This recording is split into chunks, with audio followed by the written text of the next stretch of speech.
Hello ka-winners! Okay, so bago tayo magsimula, no, thank you sa magandang delivery ng suot ko ngayon. Sa nag-deliver. Okay? So, ganito lang yan. So, lahat naman may kanya-kanyang opinion. Bawat tao nagbibigay sa atin ng opinion. Bawat mga nakausap natin, may mga kanya-kanyang opinion, no? So, gaano ka-importante na magaling tayong mamili ng anong opinion ang dapat nating tanggapin at i-apply sa ating mga sarili, no? Okay, so there was a time kasi na naglalakad ako sa kalsada, no? So hindi ko na lang sabihin kung saan. Naglalakad ako sa kalsada, okay?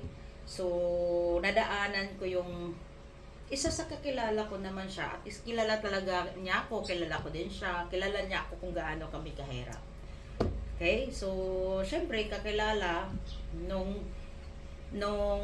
kinausap ako, tumigil ako at nakipag-usap sa kanya. Tapos, habang kasagsagan nag-uusap kami, bigla siyang sumingit ng ganitong salita. Ay, Job, dapat hindi ka dapat nagpapayaman lang. Hindi dapat nakapokus yung oras mo sa pagpapayaman. Lagi ka na lang nagpapayaman. Lagi ka na lang nagtatrabaho para sa pera. So, tinitigan ko siya. Tinitigan ko siya. Parang gusto kong sabihin sa kanya, hindi nga kita pinakailaman na lagi ka na lang nag-iinom. Okay? So, my point is, bakit siya nagbigay ng ganong opinion? Kasi nga, busy nga ako. Wala na siyang nakita sa akin, kundi kabisihan, wala na akong oras makipag-banding sa mga, lalo na sa mga usaping walang kabuluhan, sa mga sabing inuman, no? So, iniisip ko, kung pakinggan ko siya, anong maging buhay mayroon ako? Kasi ever since, gano'n na talaga siya. Actually, ito yung masaklap pa. Lagi siyang lasing everyday. At ang pinakamasaklap doon, nakakainom siya na hindi niya pera.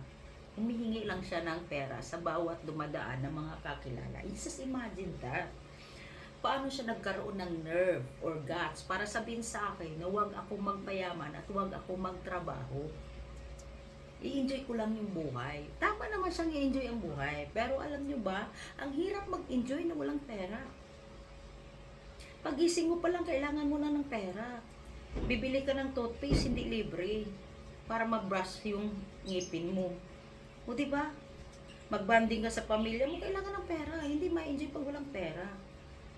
Now the point is, i-accept ko ba yung opinion niya or advice niya na hindi dapat ako magpayaman or hindi ako magpapakabisi para kumita ng pera?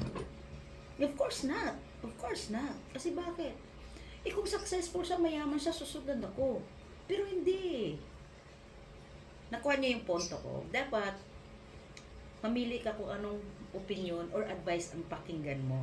Kasi a lot of people, napakadami pinakinggan. Negative pa ang, yung madalas mga negative yung pinapaniniwalaan. Ako sa'yo, focus ka sa goal mo. Ngayon, yung mga narinig mo na hindi nakatulong para makuha ang goal mo, huwag mong pansinin. At tigilan mo yung kumakausap yung mga tao na walang ambag sa buhay mo. Yung walang ambag sa success mo. Okay? Kaya yung iba nadidefocus kasi ang daming pinakinggan. Ako, actually, marami akong napakinggan, maraming nagsasabi, pero mas pinakinggan ko yung sarili ko.